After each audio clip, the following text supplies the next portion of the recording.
This is the Advanced Selling Podcast. I meditate. I light a candle I burn in the Northwest The aim of this podcast is to help business sales teams grow their business with modern strategies and philosophies. Now your hosts, Bill Caskey and Bryan Neale. Okay, Advanced Selling Podcast. I am back. I'm Bryan Neale. Who is that guy? I've been out. I know. Had some surgery. It's not been a good 4 weeks health-wise at the Neale household. No, we just came back from lunch. We had a lunch at a fine establishment here called Kona Jack's in Indianapolis, Indiana. Has a Hawaiian theme. You know what I noticed I've been going to Kona Jack's for now, 12, 14 years, since 1996. You know what I noticed? Something having to do with the bathroom. In the bathroom, first time ever. So then I wash my hands, as we do after we go to the bathroom, and I go over to the paper towel thing, and I go like this. And I'm getting more and more pissed as I'm going like this, and then suddenly realize it's not one of the automatic ones. It's actually one where you take it and one of those. Down, so. Anyway, our topic today, you want to tee this up? This is from one of your clients. It's from one of my clients, and we like to take questions that actually come from clients occasionally. Sometimes we make them up, but sometimes they are real questions. And this was one where my client spends a lot of time on generating new business and all the strategies and tactics around that. They don't spend too much time on how to prevent people from leaving their fold. Yeah. And they've started to see some problems over the last couple of years where people have left. And it's like one of those things where you get the call, and by that time it's too late. Yep.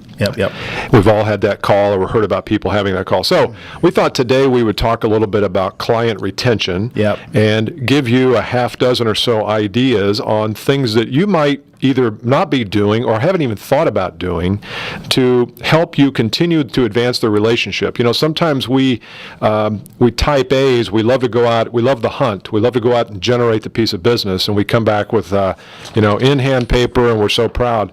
But there's not as much good vibes around servicing clients and continuing to grow them. And so virtually every prospect we talk to in the training business says, we want to grow our business with new clients, but we also want to grow it in the existing business. So you've got a handful, I've got a handful. Do you have anything to add before we get into it? Handful. No, I don't think this will be one of my little pieces of evidence. So. Okay. Who is that? Before my head shrunk. That's the Mid-American Conference. It's almost college football season, y'all. College football coming up. So I want to start as we do oftentimes. We talk about inner game and outer game. So we talk about things that affect our mind, how we think and feel about things, and then outer game is what we say and what we do. So there's an inner game element to this that I think is really critical when it comes to retention of clients. And I'm probably guilty. There's a saying, we teach best what we most need to learn. You may have heard before. So, and that is being very, very careful of, and I've talked to clients about this, inner game-wise, of taking a good client relationship for granted. And I don't mean even in terms of taking it for granted by like using it or just cashing it in the bank, like knowing that it's going to be there. Just more of a taking them for granted from a way of comfort and ease in the relationship, that we just sort of always know that it's going to be around, it's going to be there together, and that sort of thing. So from an inner game standpoint, I think it's always important to sort of be just on the border of on edge and prepared for, just because I've had this client for 4, 5, 6, 8, 10 years, and I go to the Indy 500 with them, and I know their family, doesn't mean they can't leave. Right. You know what I mean? And so I think that all this starts with a thought, which is I've always got to make sure that I'm reselling myself each time I'm interacting with this particular customer, that I'm not just settling back and sitting on the relationship. Yeah, I was talking to a client the other day, and I said, your clients, your best clients are on someone else's prospect list. And how good does the relationship with your client have to be for when they get the call from the other vendor, they say, sorry, I'm already buying from Bryan Neale and Associates, I'm really not interested in talking to you. And if they entertain that new person in, then something's not right. Yeah, I agree. So that was the inner game thing I wanted to start there. Good. Can we talk in some more tactical things? Maybe. So I've got a couple of things, actually. Most of these I've learned from my clients that I didn't come up with them, so I'll give kudos where kudos are due. But I think there's some really good things that my clients do that... Kudos, that's is that a Latin derivative word? Kudos, meaning... It's actually a little snack bar now that you can buy. Is that like that our kudzu? Kids have. I don't know what kudzu means. Okay. Isn't there like a plant called... Kudlow? Kudlow? No, he's a broadcaster. Exactly. Yeah, I feel like we're on dangerous ground here. So that word is... Let's keep going. Okay, so one of my best and brightest clients that I've had for a really long time, that I'm constantly trying to do, what we're talking about here is reinvent the program, does for their own clients what they call an annual review process. Annual review process. Here's what's cool about what they do. The annual review for a core select group of customers is required by the salesperson. It's not a choice. It's not an option. The other thing that I think this is critical for our listeners, and forward this to your CEO or manager or president of your company or whatever it is, VP of your division, is the CEO also has a quota number of annual reviews to go out with salespeople too. Yeah. And it's somewhat random, somewhat selected by him. So he says, okay, I want to go see these people. But he's going on annual reviews along with the salespeople, and all the salespeople are required to deliver the annual reviews, and it's part of their measurement, how they're graded. Good Process.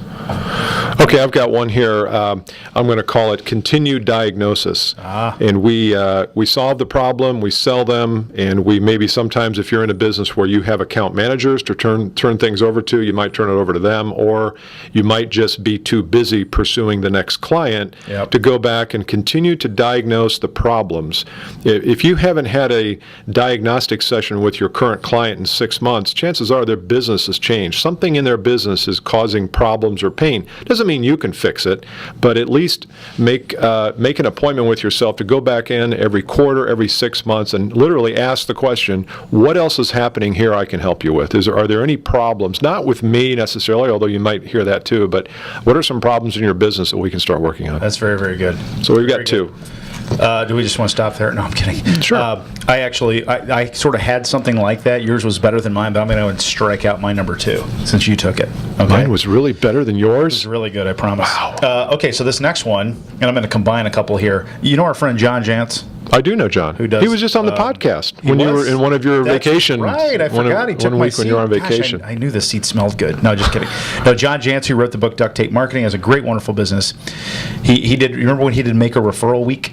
That was a brilliant marketing thing, which I did that week, Make a Referral Week, so thanks to John Jantz. But that is one thing that I think you can do along the way, is look at your client's business and think about it like you work there and that you own the business. And what would you want someone to do with you? So making a referral into your business would be one, and or the next thing is making some sort of connection to what I'm going to call a third-tier idea. And so if I sell someone to something here that's like in the middle, since we're on video, I can do this, and this is where I usually hover, I want to expand my view of their business out a couple of stages. For instance, I have a company that I know struggles a little bit with contract manufacturers. Nothing at all that I do, but boy, if I could find a contact or some solution or an idea for them, even from another client who also struggles with contract manufacturing, and bring that idea to them, all of a sudden I've become a little bit more sticky. And I'm done. And then when you walk in, you are a resource. You're constantly bringing ideas to them, and we don't get hung up into thinking it has to be ideas about how to sell them more stuff. Correct. So I love that third tier. I love that.